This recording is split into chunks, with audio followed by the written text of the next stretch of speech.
আসসালামু আলাইকুম। Lifestyle with বউ শাশুড়ি পেজের পক্ষ থেকে আপনাদেরকে স্বাগতম জানাচ্ছি। কেমন আছেন আপনারা?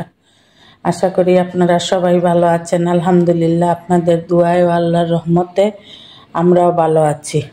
আজকে আমি সন্ধ্যার নাস্তায় একটু চিংড়ির পাকোড়া বানাবো। আমার ভাত খাবার রান্না করছি, ভাতে খাওয়ার জন্য চিংড়ি এইগুলা আমি কিছু রেখে দিয়েছি পাকোড়া বানানোর জন্য।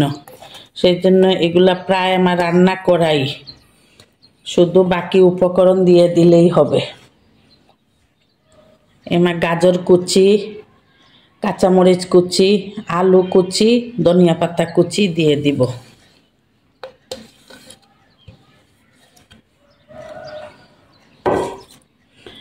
এখন আমি পেঁয়াজ কলি কুচি করে রেখেছি, ওইগুলো দিয়ে দিব।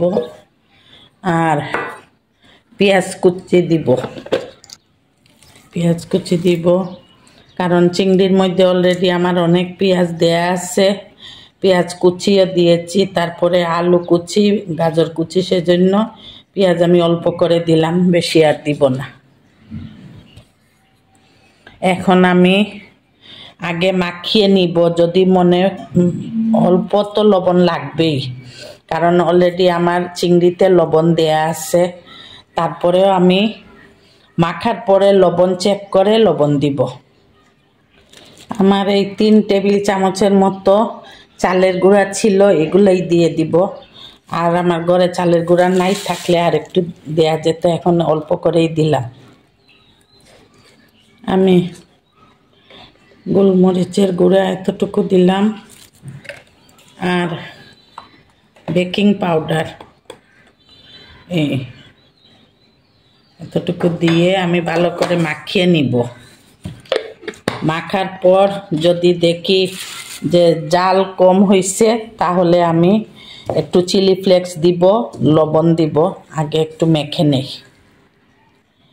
বাইন্ডিংয়ের জন্য আমি 1 চামচ, টেবিল চামচে 1 চামচ ময়দা দিয়ে দিলাম।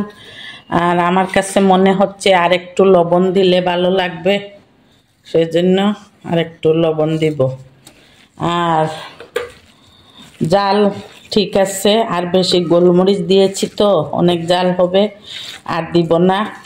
আর আপনারা ইচ্ছা করলে এটা কিন্তু কাঁচা চিংড়ি দিয়ে করলে ও মজা লাগে, কিন্তু আমি রান্না করার পরে দেখলাম যে আমার অনেক চিংড়ি হয়ে গিয়েছে ভাজা, তা আমি একটু উঠে রেখে দিয়েছিলাম আজকের জন্য পাকোড়া বানানোর জন্য। আমার মাখানো হয়ে গিয়েছে।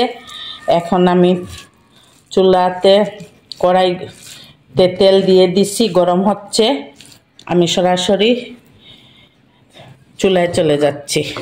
তেল গরম হয়ে গিয়েছে, এখন আমি পাকোড়ার শেপে দিয়ে দিব চিংড়িগুলো। যাদের চিংড়িতে অ্যালার্জি আছে তারা চিংড়ি না দিয়ে আরও 2-3টা সবজি দিয়ে এইভাবে পাকোড়া বানাতে পারেন। এই শীতের সন্ধ্যায় আর কিছু লাগবে না, চায়ের সাথে পাকোড়া হলেই হয়। যাদের অ্যালার্জি আছে তাদের চিংড়ি অ্যাভয়েড করলেই, বাকি অন্যান্য আরও ফুলকপি, বাঁধাকপি, অনেক সবজি আছে, সব কিছু মিলিয়ে পাকোড়া বানিয়ে চায়ের সাথে জমে যায় শীতের সন্ধ্যা।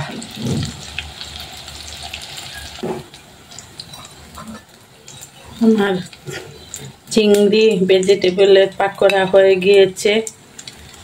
এই যেগুলা হচ্ছে আমি উঠাই নিচ্ছি, বাকিগুলা উল্টিয়ে দিব। আমার চিংড়ি ভেজিটেবল পাকোড়া হয়ে গিয়েছে। এইভাবে শীতের সন্ধ্যায় আপনারা বানিয়ে খাবেন, আশা করি আপনাদের ভালো লাগবে। লাইফস্টাইল উইথ বউ শাশুড়ির পাশে থাকবেন, আমাদের জন্য দোয়া করবেন। আল্লাহ হাফেজ। আসসালামু আলাইকুম ওয়া রাহমাতুল্লাহি ওয়া বারাকাতুহু।